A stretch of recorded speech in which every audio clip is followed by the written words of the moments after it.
Okay, so in this question, I'll show you the exact method that I applied in the paper when I was taking this CAT 27 slot 2 exam. Uh, I'll I'll detail a little bit about this thing before I get into it. So whenever I see a question like this, I'm observing that on the left hand side, I have a 9 and a 2 here. So different powers or different bases. I mean, different bases as in different prime factors as bases. And here I have 4 and 3. Yes, I have a parity. I can get the 2 on this side and 3 on this side. Then it can be solved actually.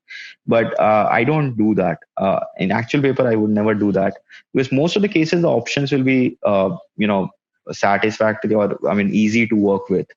Even in the slot one, when I was shooting it, we had a question similar to this. I mean, in the CAT paper. So in slot one as well, there was a similar kind of question. I showed this method again, but then I'll discuss this once more.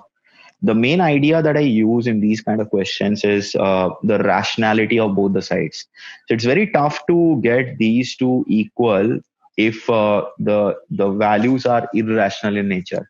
So if they are irrational, it will be difficult. So what I know is the powers should indicate me something. For example, this 2 here. So this thing is 2 to the power 2x minus 2. Now this 2 is not a perfect square nor the perfect cube. It's simply a prime number, right?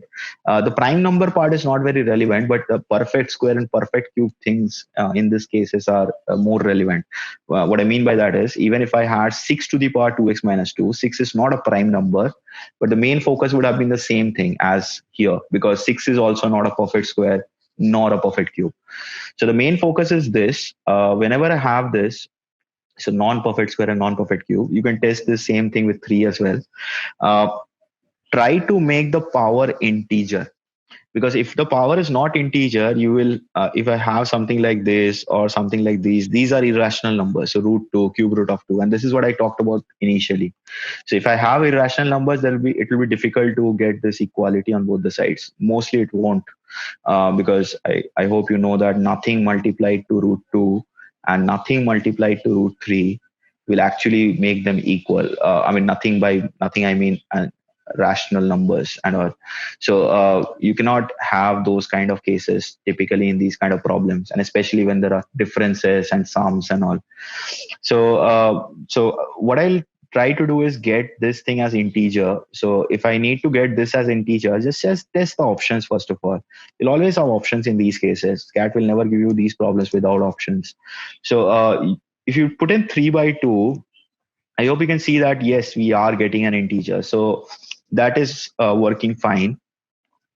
2 by 5 again, this case I'm not getting an integer, so 2 to the power 2 by 5 minus 2, I mean 2 into 2 by 5, so this will be this by 5 will still be lagging, right? So fifth power of 2, can you imagine that?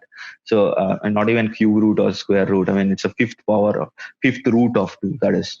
So that is something I won't test. So when I'm putting the crosses, I don't mean that I'm eliminating that option. So this is not something that I'll test first. Okay, so if the one that I'm guessing, so being an integer, if that is not working, then maybe I'll test it on the basis of some comfortability of the powers and all.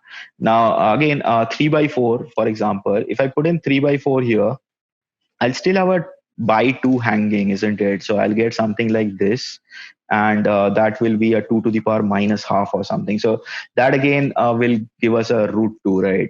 So again, not a comfortable option to begin your testing with. So eliminate in the sense that don't test it first.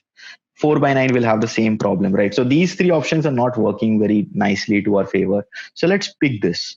So let us pick this 3 by 2 and let us test whether we are getting the same value on both the sides or not.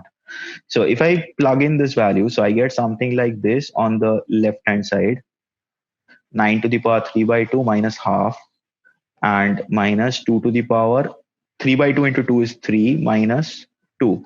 So this is 1. So that is 9 minus this is also 1. So 2. So the left hand side is 7, right? So we have got the value of the left hand side.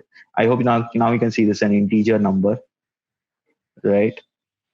Let's test the right hand side. If I put 4 to the power 3 by 2, now check this out. I mean, this is not a problem.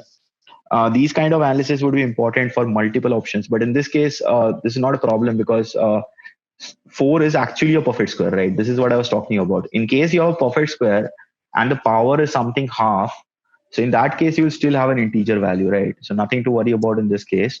But what you have on the other part is 3 to the power. Now 3 by 2 into 2 is 3. So 3 minus 3, right? So let me write this explicitly to begin with. Now you have 4. 4 is 2 square. I hope you know these basic things. If you're not, then just look into this. I'm just showing so that everybody understands this. So this comes out to be 2 cube, right? So this is 8. And this is 3 to the power 0, which is 1. Or you can actually work this with the basic idea. Yeah. So the reason why 3 to the power 0 is, or anything to the power 0 except 0 is 1. So you get something like this. So anyhow, coming back to the problem. So you have 8 minus 1, which is equal to 7 again. So check this out. This is an integer also. This is what I was talking about. But more essentially, you are getting the left hand side and right hand side equal, right? So once you know that, that's it. That is all we have to do.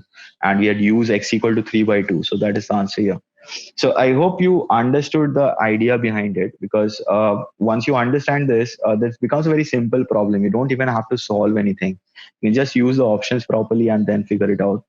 I'll show you the solving technique. You can compare it yourself. The solving technique is not something that is very complicated. It's just that it will take some doing. So if you want to solve this, just get the same primes on the same side. So for example, I'll just rewrite the given identity or the expression or the equation, that is, as something like this. Now, reason we are doing this is because of this. Now just evaluate everything in terms of the same base. Now we can do that because 9 is 3 square. So if you plug in, I'm not showing all the steps. You can check this out. And again, 4 is 2 square. So you can just check this out again. Now, once you are at this stage, I hope you can see that from the left hand side, we can extract this thing in common. I'll be left with 3 square here and 1 here. And from the right hand side, we can extract this, and you will have 2 square plus 1 left out. So 3 square plus 1 is 10 and 2 square plus 1 is 5. So this cancels out and you have a 2 here.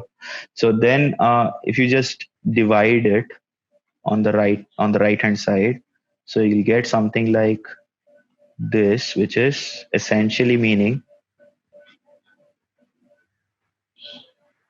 this. Once you're at this point, you need to understand that a power of 3 and a power of 2 can be only equal. It's the same power. I hope you can see that. This will be only equal provided that 2x minus 3 is equal to 0. Only 3 to the power 0 and 2 to the power 0 can be equal. You cannot have any different powers of 3 and 2 which are equal, as long as the powers are same in this case. So that is one main point. So 2x minus 3 is equal to 0, which gives us x is equal to 3 by 2. It's not that it's not solvable, but the technique I talked about, you don't have to actually think too much. I mean, you just need to notice the denominators. So when I was solving this problem in actual paper, see, I hope you can understand. I can solve this out, right? I won't take too much time to solve this out as well. But then in the paper itself, I always look at any question in an objective manner. So I know that this 5 and this, the denominator of 5 and denominator of 9 is absolutely silly. I don't even have to worry about it because the powers that I have is, the basis that I have, sorry, are at best squares. You don't have any fifth powers or ninth powers or something like something raised to 5 and something raised to 9. You don't even have those as bases. So this by 5 and by 9 is useless, and even the by 4 is useless because it would, in each of the cases I can straight away observe that, for example, if I put the by something whatever by 4 in the x, I'll be left with by 2. Here I'll be left with by 4. Here I'll be left with by 4. Here I'll be left with by 2, by 4 again. So that is not helping me too much, right? So if I don't get that help, again, that integer thing is not working. So I don't have to worry too much into it. So C is the only thing that I checked it out a bit. Uh, B and D, I didn't have to. I did not put C into the options, or rather into the equation. I just checked it out as I mentioned. I was just noticing the denominators, whatever is affected. And then I just directly plugged in this value. So I can do this very quickly. I can see this is 9 and this is 3 minus 2. So minus 2, that is 7. And here it is 4 to the power 3 by 2. The better you are with indices, these kind of things you can do very properly. And here it is 3 minus 3, so 0. So 3 to the power 0 is 1. So all I did in the rough work is this. And I found that that is equal, and that's it. I marked the answer as 3 by 2. So that's it for this problem. If you can solve it with this objective approach, then you can actually solve it in a minute or less. But I would I would still say that if you solve this question within 2 minutes, then that should be decent enough, because there will be other problems which will be solved easier and quicker. So you can balance it out somehow.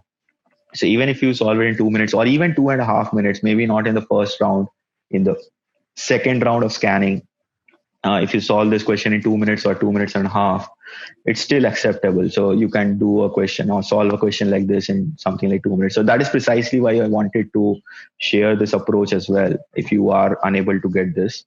So I hope both of the ideas were understood. And thank you for joining in.